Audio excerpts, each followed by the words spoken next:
கேட்பது ஒன்றுதான். தமிழ்நாட்டு மக்களை பாஜகவிற்கு பிடிக்கவில்லை. தமிழ்நாட்டு மக்களை பாஜகவை தொடர்ச்சியாக புறக்கணிக்கிறார்கள் என்கிற காரணத்தினால் ஒன்றியத்தில் இருக்கிற அவருடைய அதிகாரத்தை பயன்படுத்தி ஒட்டுமொத்த நிதியையும் மடைமாற்றம் செய்து கபலீகரம் செய்து எங்கள் மக்களின் உணர்வுகளை மட்டுமல்ல எங்கள் பள்ளி பிள்ளைகளினுடைய கல்வியில் பாஜக அரசு கை வைக்கிறது.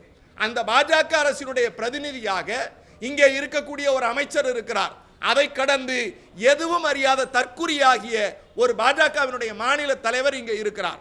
நேற்றைக்கு பத்திரிகையாளர்கள் ஒரு அற்புதமான ஒரு கேள்வி கேட்டீர்கள். தமிழ்நாட்டில் இங்கே இருக்கிற பள்ளிகளில் தமிழ் கட்டாய பாடம் இல்லை என்று சொல்லி எங்களுடைய நாடாளுமன்ற உறுப்பினருடைய ஒரு பள்ளியின் என்று சொல்லக்கூடிய அந்த பிரவுசரை காட்டி இதில் ஆங்கிலம் தான் கட்டாய மொழி என்று காட்டினார். நான் பத்திரிகையாளர்கள் வாயிலாக தமிழ்நாட்டு மக்களுக்கு சொல்லுகிறேன், திராவிட முன்னேற்ற கழகம் என்பது என்றைக்கும் இந்தி திணிப்பிற்கு எதிரி. I am repeating my word. We are against Hindi imposition தானே தவிர இந்திக்கு எதிரி அல்ல.